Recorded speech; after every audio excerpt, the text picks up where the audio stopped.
Introducing conversation method very first time on YouTube by Hakeem Kazi. The easiest way of learning the web form on YouTube.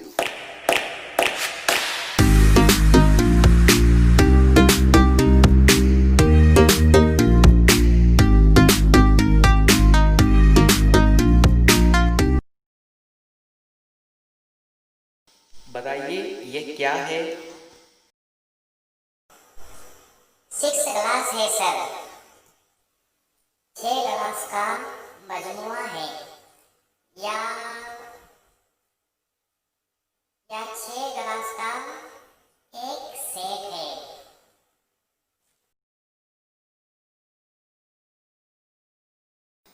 अच्छा, तो क्या अभी भी ये set है? जी नहीं सर, अब ये ग्लास का सेट नहीं है। तो देखिए अज़ीज़ी तुलबा, आपके सामने ये जो दो तस्वीर है, इसमें ये सीधे हाथ जाने वाली तस्वीर ये सेट की है, क्योंकि इसमें 6 के 6 ग्लास है, और बाएं जाने वाली तस्वीर ये सेट नहीं है, क्योंकि इसमें एक ग्लास कम है।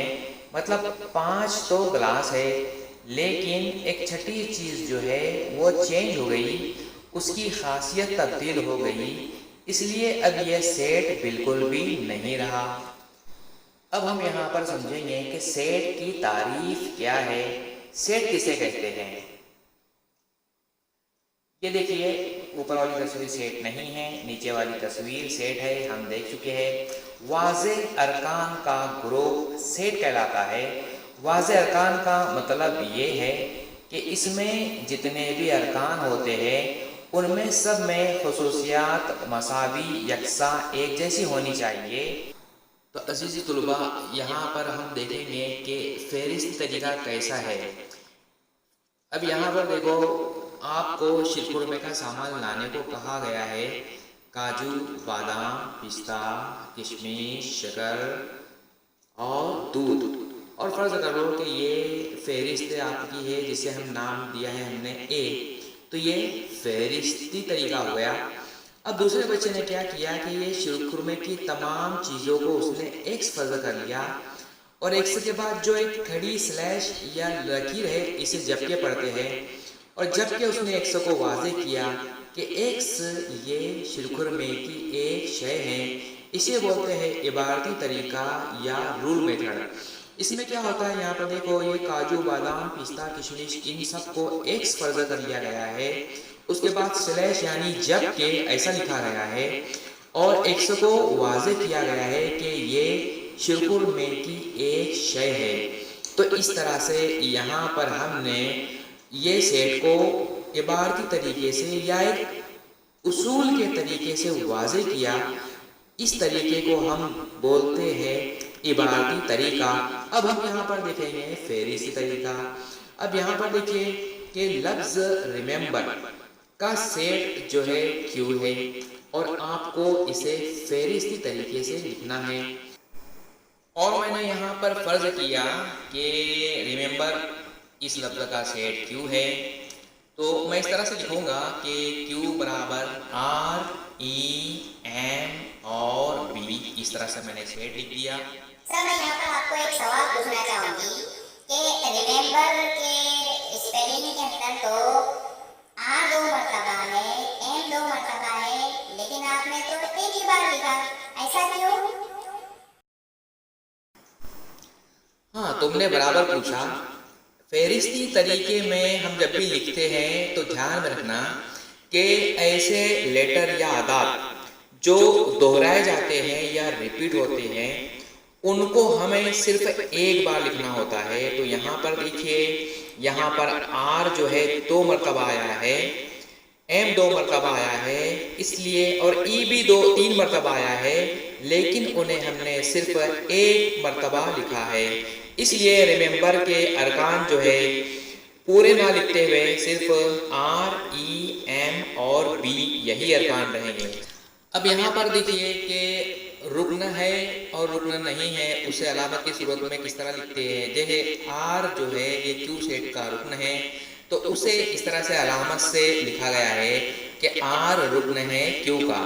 अच्छा, P Q सेट का रुक्न नहीं है, तो नीचे देखिए P रुक्न नहीं है Q सेट का, इसे अलामत से इस तरह से लिखा जाता है और इसे इस तरह से पढ़ा जाता है कि P सेट Q का रुक्न। तो अजीज तुलबा, इससे पहले हमने फहरिस्ती तरीके से सेट को लिखने का तरीका समझा। अब हम देख लेते हैं कि खुसूसियत वाला इबारती तरीका, जिसे इजहार उसूल का तरीका भी कहते हैं, इस तरीके से सेट को किस तरह से लिखा जाता है। अब इसे समझने के लिए हम कोई मिसाल ले लेते हैं। अब फर्ज कर लो कि मुझे 1 से 10 के दरमियान तबई आदाद का सेट R लिखना है, तब मैं इसे कैसे लिखूंगा? तो सबसे पहले मैं ऐसा करता हूं कि 1 से लेकर 10 तक ये तमाम के तमाम मैं सबसे पहले यहाँ पर आदाद लिख लेता हूँ। अब यहाँ पर देखिए मैंने 2 से लेकर तो 9 तक ये जो आदाद है मैंने सुर्ख कलर में, सुर्ख रंग में बताया हूँ, इसलिए क्योंकि हमें 1 से 10 के दरमियान तबई आदाद पूछा है। तो 1 और 10 इनके बीच में कौन से आदाद है? 2 से लेकर तो 9 तक है। तो कहने का मतलब ये है कि 2 से लेकर तो 9 तक इन सब आदाद को हमें इबारती तरीके से जाहिर करना है। तो इसके लिए हम क्या करेंगे? अब 2 से लेकर 9 तक ये तमाम के तमाम आदाद ये कैसे है? ये सब 1 से तो बड़े हैं, लेकिन 10 से कैसे है? ये छोटे हैं। तो इसको मैं इस अंदाज में लिख लेता हूँ। देखिए कि 2 से लेकर तो ये 9 तक ये तमाम के तमाम आदाद जो है ये 1 से तो कैसे हैं? बड़े हैं, लेकिन ये 10 से कैसे है? ये छोटे हैं। अब इनको अगर मुझे इबारती तरीके से उसूल से जाहिर करना है तो मैं सबसे पहले फर्ज कर लेता हूँ कि ये 2 से लेकर 9 तक ये तमाम के तमाम जो आदाद है इनको मैं 1 से फर्ज करता हूँ। देखिए ये जो सुर्ख कलर के जो है इन्हें मैंने 1 से फर्ज कर लिया। अब ये सुर्ख रंग में जो जितने भी 2 से लेकर 9 तक आदाद है ये 1 से तो बड़े लेकिन 10 से छोटे हैं। अब अगर मैंने इनको अगर 1 से फर्ज करा हूँ तो ये 1 से भी x जो है ये भी 1 से कैसा रहेगा? बड़ा, लेकिन 10 से कैसा रहेगा? यहाँ पर ये छोटा रहेगा। तो मुझे उसको यही वैसा ही लिखना, मुझे बयान करना पड़ेगा कि x जो है ये 1 से तो बड़ा लेकिन 10 से कैसा है? छोटा है। अब हमें यहाँ पर एक बयान मिल गया कि तमाम आदाद कैसे है?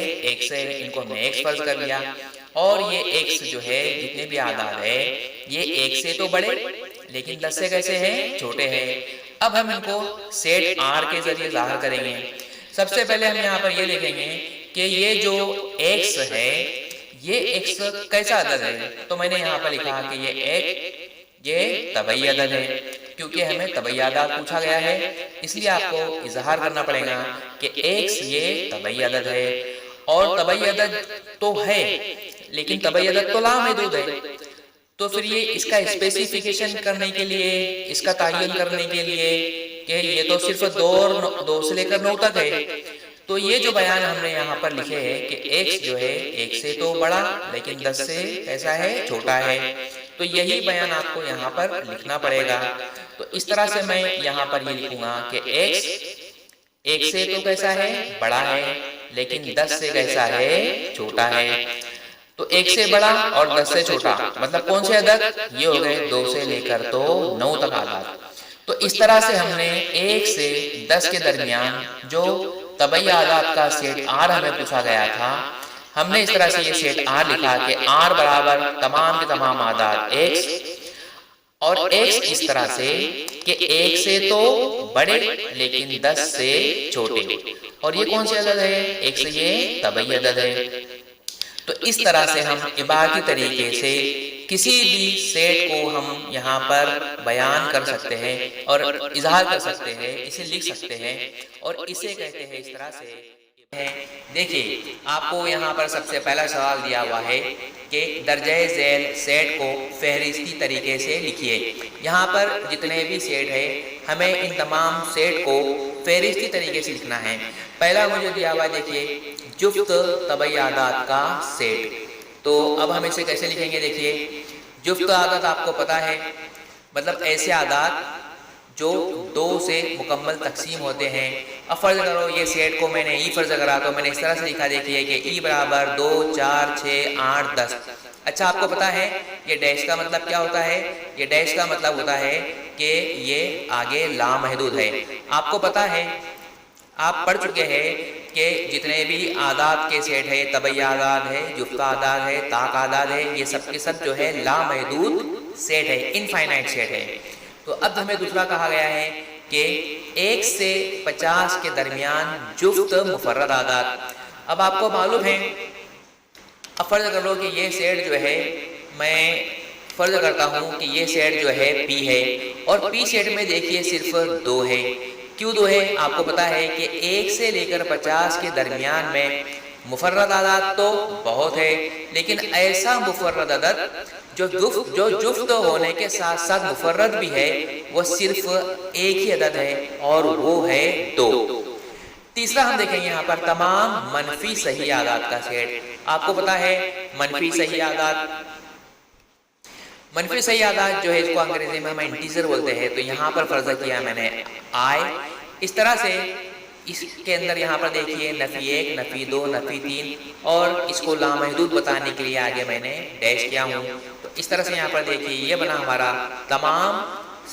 तमाम मनफी सही आदात का सेट। अब मुझे आगे बताना है कि म्यूसिकी के 7 सुरों का सेट। अब फर्ज कर लो कि म्यूसिकी की जो 7 सुर है उसको मैं एस फर्ज कर रहा हूँ। ये आपको पता है अच्छी तरह से, सा, रे, ग, म, प, ध, नी और जी। तो इस तरह से ये 7 म्यूजिकी के सुर है, सा, रे, ग, म, प, ध, नी। तो इस तरह से ये हमारा हुआ म्यूजिकी के 7 सुरों का सेट। मुझे उम्मीद है कि आपको ये तमाम सेट जो है बहुत ही आसान है, ये आपको समझ में आ गए होंगे।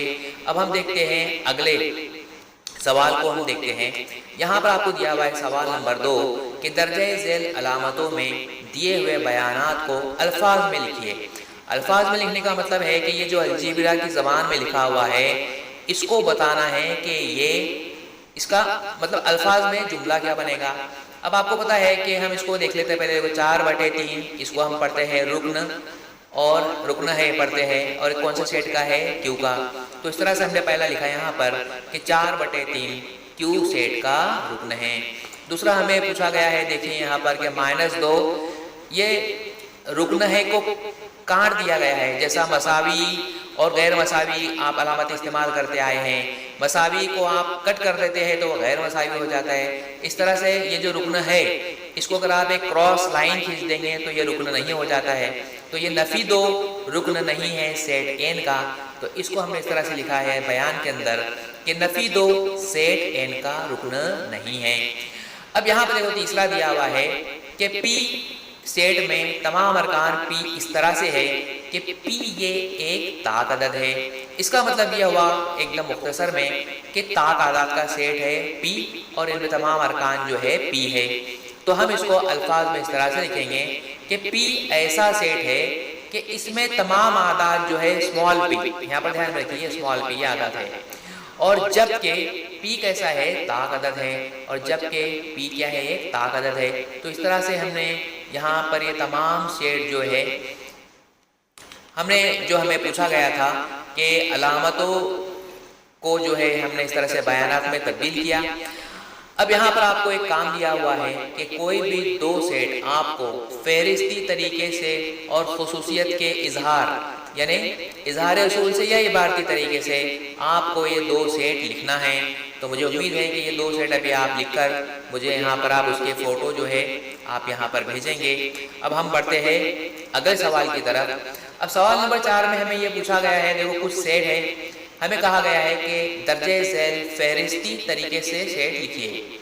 मतलब दर्जा झैल जो हमें जो नीचे जो ये सेट दिए हुए हैं इनको जो है फहरिस्ती तरीके से लिखना है। पहले हमें दिया गया है भारतीय शमसी साल के सब महीनों का सेट। भारतीय शमसी साल में उमूमन हम बहुत सारे बच्चे जो है तुलबा व तालिबात जो है वो तजब्जुब में पड़ जाते हैं कि शमसी साल के महीने कौन से हैं। तो इम्तिहान में बहुत सारे बच्चे जनवरी फरवरी मार्च लिख देते हैं।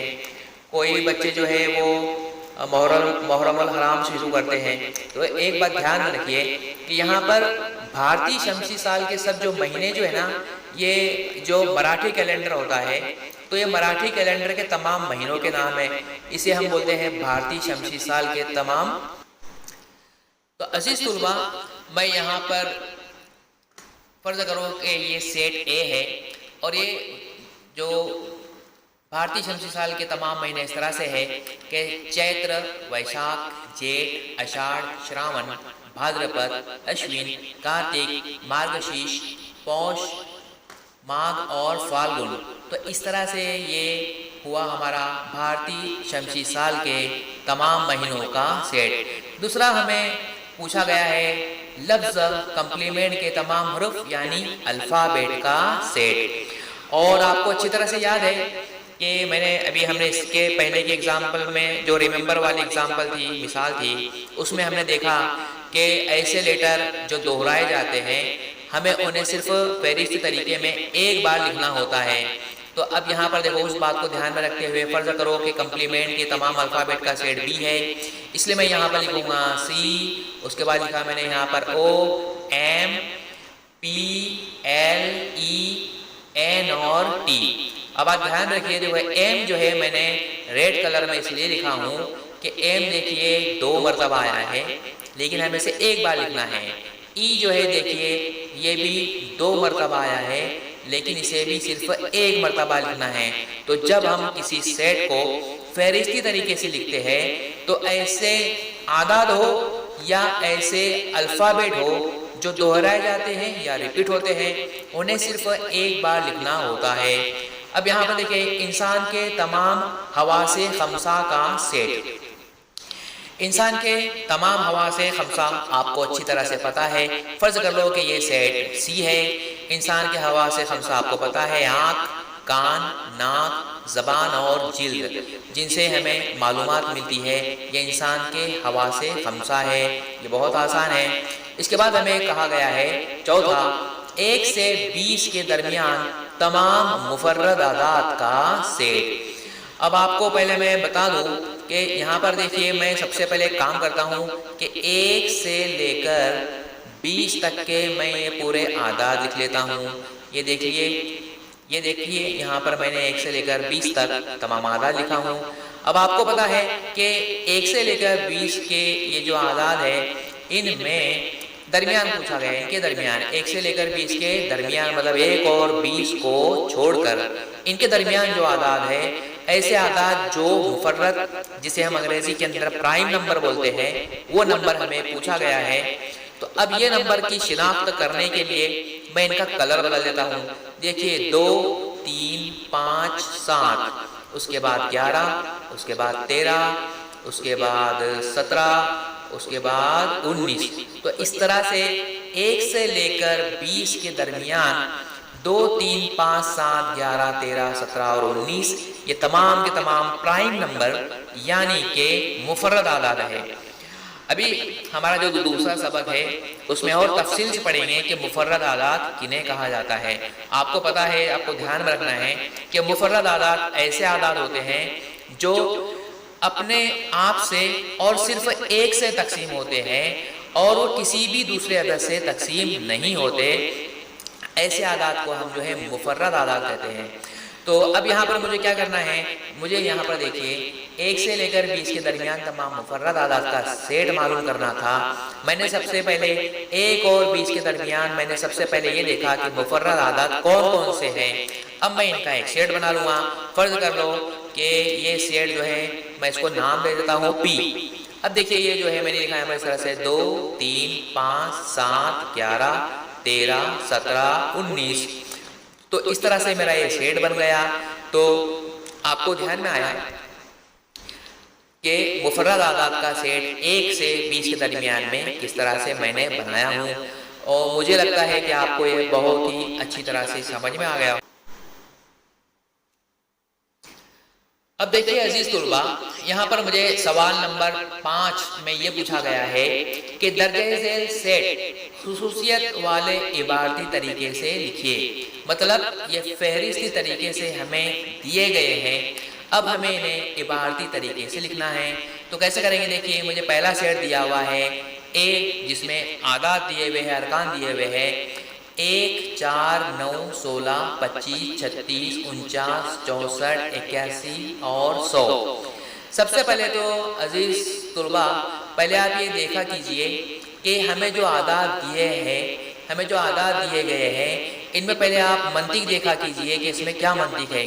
अगर आप गौर करेंगे तो आपको पता चलेगा कि यहाँ पर देखिए 1 जो है ये 1 का मुरब्बा है, 4 ये 2 का मुरब्बा है, इसी तरह से 9 ये 3 का मुरब्बा है, उसी तरह से ये जो 16 जो है ये 4 का मुरब्बा है, 4 की कुव्वत 2, 25 मतलब इन्हें 5 की कुव्वत 2, उसी तरह यहाँ पर 36 यानी 6 की कुव्वत 2 यानी 6 का मुरब्बा है।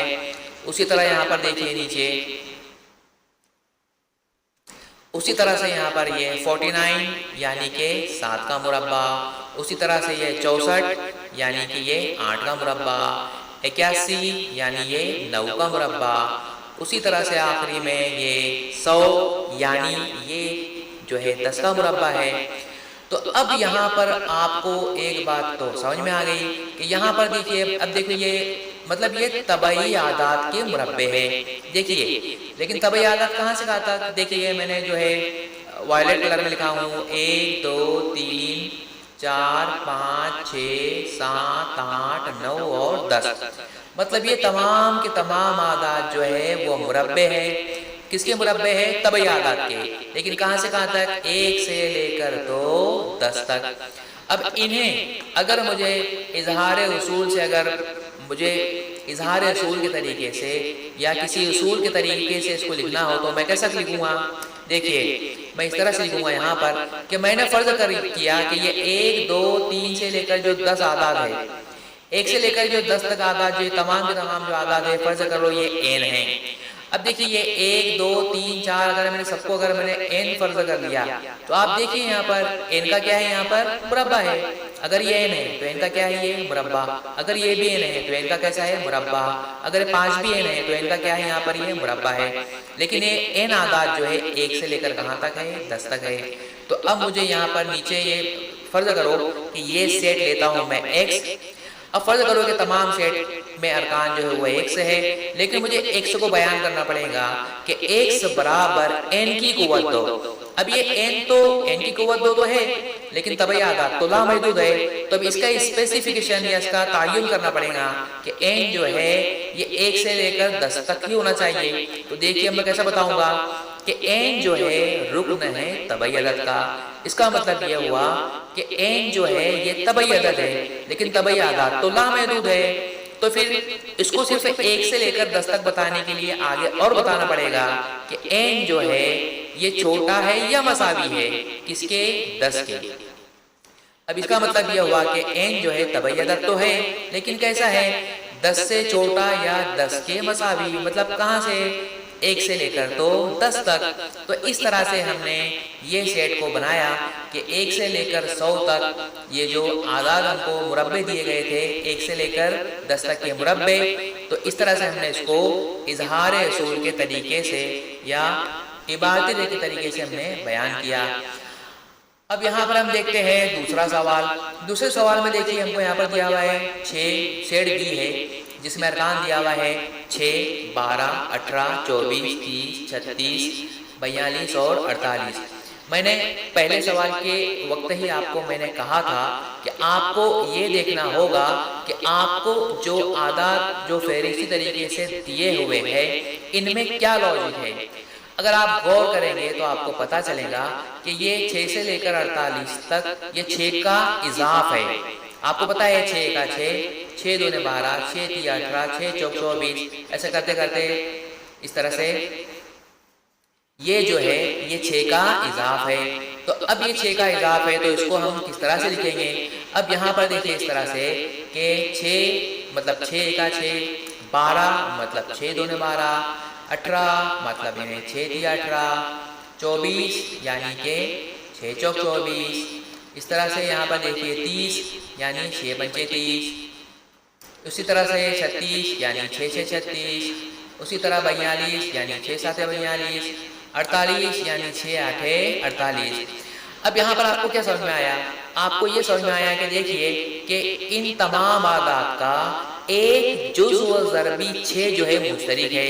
देखिए यहाँ पर ये 6, यहाँ पर है 6, यहाँ पर 6। इस तरह से तमाम आदात के अंदर आपको 6 अदद जो है मुश्तरिक नजर आ रहा है।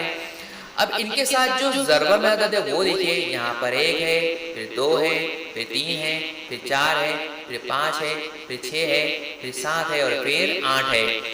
तो अब फर्ज करो कि अब इसको हमको उसूल से लिखना है। तो उसूल से लिखने के लिए मैं ऐसा करूंगा कि 6 मुश्तरिक है तो 6 को तो वैसे रहने दूंगा, लेकिन 1 2 3 4 ये क्या है? तबई आदाद है, और ये तबई आदाद को मैं फर्ज कर लूंगा n। तो मुझे फार्मूला इस तरह से मिलेगा। पहले मैं फर्ज कर लेता हूँ कि ये 1 2 3 4 ये जो तबई आदाद है 1 से लेकर 8 तक, ये क्या फर्ज करा मैंने? यहाँ पर इनको n फर्ज कर लिया। अब ये तो n हो गया, देखिए 1 2 3 4 5 6 7 8 ये तो n है, लेकिन इनके साथ में कौन है? 6 है। तो इस तरह से मुझे सेट लिखना होगा कि सेट b बराबर x जबकि x बराबर 6n। अब देखिए यहाँ पर 6 6 सब जगह मुश्तरिक है, और n जो है यहाँ पर 1 से लेकर 8 तक है।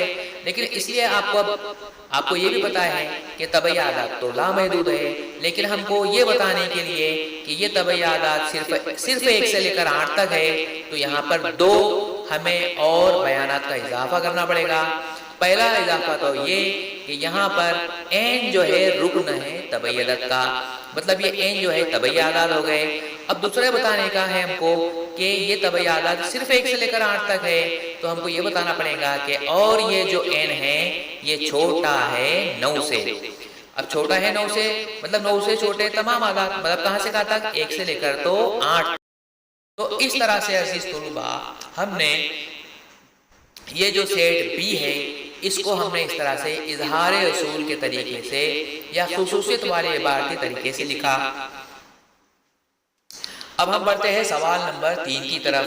देखिए सवाल नंबर 3 के अंदर यहाँ पर देखिए सी सेट दिया हुआ है, और सी सेट के अंदर कुछ अल्फाबेट दिए हुए हैं SMILE। अब आपको सबसे पहले ये समझना होगा कि ये S और ये M, ये I, L और E ये जो है किस लफ्ज के अल्फाबेट है। तो हमें ये पहले सोचना होगा कि अभी यहाँ पर अगर आप इसको ये कॉमा हटा दो तो पहला लफ्ज तो आपको यहाँ पर मिल गया कि भाई ये स्माइल, क्या बन गया? ये स्माइल।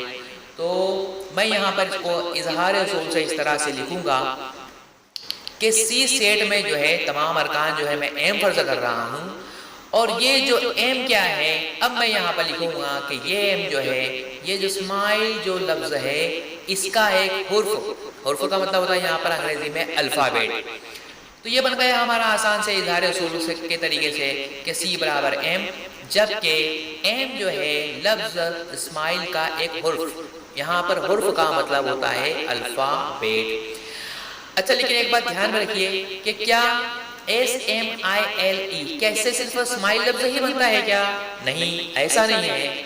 हो सकता है कि किसी बच्चे के दिमाग में ऐसा आया हो कि अगर ये, तो यहाँ पर ये जो स्माइल जो है ये माइल्स, स्लाइम या फिर मेजिल, इस तरह से ये और बहुत सारे अल्फाज हो सकते हैं इसके साथ। मतलब ये जो SMILE है इनके आगे पीछे करने से, इनकी तरतीब बदलने से आपको और बहुत सारे अल्फाज मिल सकते हैं। तो यहाँ पर हमने लिखे कि हमें किसी बच्चे ने अगर माइस लिख दिया तो भी चलेगा, गलत नहीं होगा। किसी बच्चे ने स्लाइम लिख दिया वो भी चलेगा। किसी बच्चे ने अगर मेजिल लिख दिया, मेजिल, तो इस तरह से ये भी चलेगा। ठीक है। तो अजीज़ तलबा, जिस तरह से हमने यहाँ पर सी सेट के अंदर कुछ हमें यहाँ पर अल्फ़ाबेट दिए हुए थे और हमने यहाँ पर इसे इजहार उसूल से जिस तरह से बयान किया या हमने इसे बगाया, तो बिल्कुल वैसे ही ये सवाल नंबर 4 के अंदर आपको डी सेट दिया हुआ है फेरिसी तरीके से, जिनमें आपको इतवार, पीर, मंगल, बुध, जुमेरात, जुम्मा, शनिचर ये हफ्ते के दिनों के नाम हैं। तो इस तरह से आप यहाँ पर बिल्कुल सवाल नंबर 3 की तरह इसे आप लिख सकते हैं। आप लिख सकते हैं कि डी बराबर एम, जबकि आप लिख सकते हैं यहाँ पर कि एम जो है ये हफ्ते का दिन है। वैसे ही सवाल नंबर 5 को, जिसमें आपको सेट एक्स दिया हुआ है और सेट एक्स के अंदर आपको स्पेलिंग दिए हुए है AET। आपको पता है AET से बहुत सारे अल्फाज बनते हैं, जैसा कि टी है, हम जो चाय पीते हैं वो वाला टी, TEAT, या फिर ईट भी होता है खाना, EAT, या फिर एड भी होता है ATE। तो इस तरह से आप यहाँ पर बिल्कुल इसे भी बयान कर सकते हैं कि सेट एक्स बराबर एम, जबकि एम जो है ये लफ्ज ईट या टी या एट का एक अल्फ़ाबेट है या हुर्फ है। तो मुझे उम्मीद है, मैं तवक्का करता हूँ आपसे कि आपको समझ में आ गया होगा। आप घर पर अच्छी तरह से प्रैक्टिस कीजिए, मश्क कीजिए।